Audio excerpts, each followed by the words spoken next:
Well, I made a bit of a faux pas. I thought that was our last segment with Roger Stone because usually we do 4 because the first 5 minutes is usually a video, but then we brought in Roger in the first 5. So that was my mistake. But Roger is with us for one more segment. I looked up at the clock. I'm like, wait a minute, that's weird. But he's brought a guest on, Joey Gibson, who's going to be running for U.S. Senate. I like the first thing on his platform right there, term limits. That's what I'm talking about, term limits. That's what we need. First and foremost, if we're going to make any changes in this country, we have to get rid of the swamp creatures who have embedded themselves in there. No public servants becoming multimillionaires. Exactly. There's too much of that going on. So let's throw to Roger, who's going to bring in Joey. Go ahead, Roger. You know, one of the things that Owen Schroyer and I have tried to do is to search the country and look for candidates, hard chargers, real reform-oriented, libertarian-minded conservatives who are seeking to run for public office as part of the Trump wave.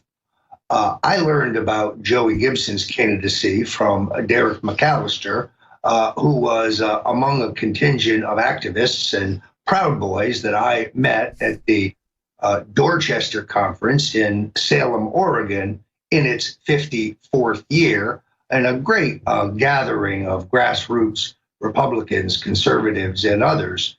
A contingent came over from Washington State. I was proud to meet and have selfies taken with most of them, and they talked effusively about the candidacy of Joey Gibson.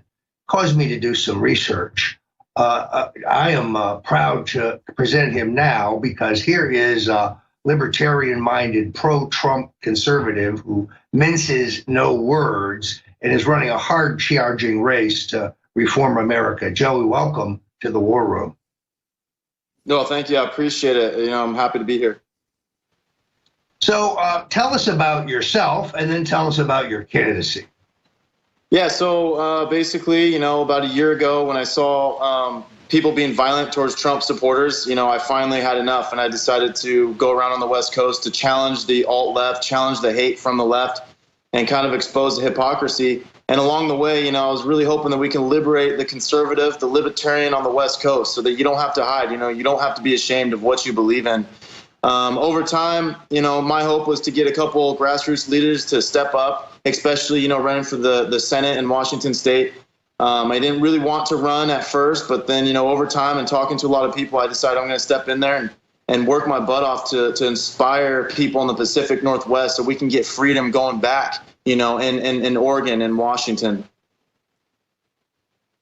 Well, you know, I think it was President Theodore Roosevelt who said, you know, I respect the man who actually gets in the arena, not the guy who stands on the sidelines and points out how the strong man could have done better or how the doer of deeds could have done a better job, because that person will never know the thrill of success or the agony of defeat because they're shallow. You're a man who's climbed into the arena. That takes guts.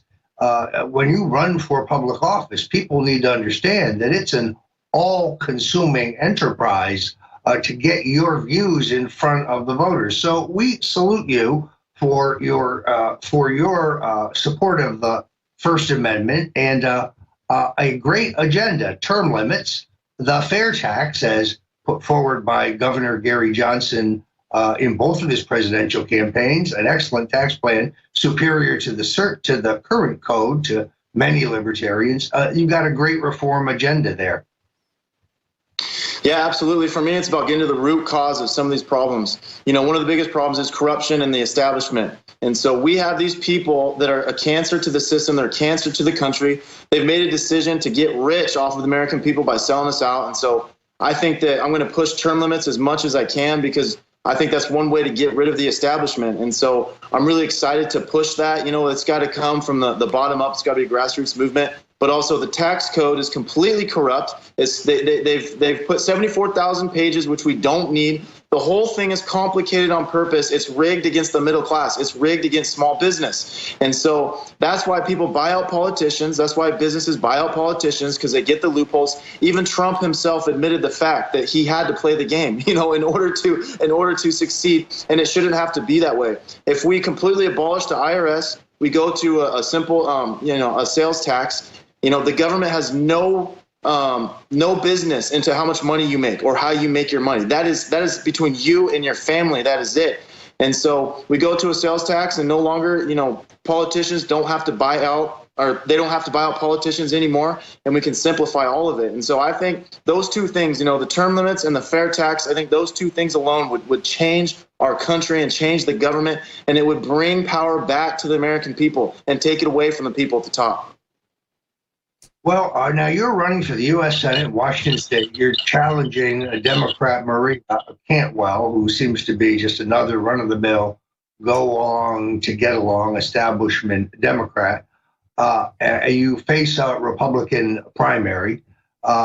This is going to be a spirited race because I think you're saying a lot of things that are going to resonate with people. We're in a desperate struggle here, and the real issue is censorship.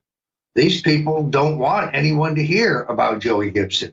These people don't want anyone on Facebook or Twitter or Google or Amazon to know what the Joey Gibson vibe is like, and what you're saying in a race where you're tackling issues and questions that nobody else, no career politician, will talk about.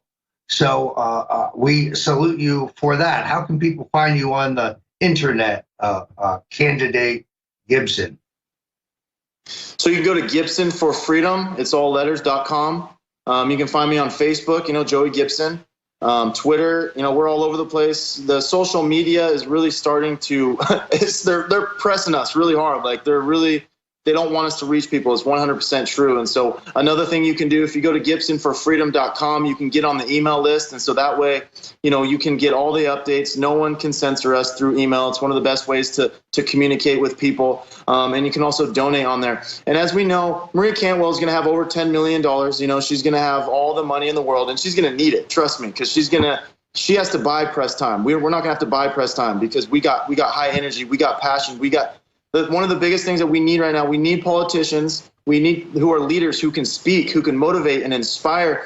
In Washington State, the conservatives have lost their faith. They have lost their hope. And so we have so many moderate Democrats and Bernie supporters who feel like the party has left them.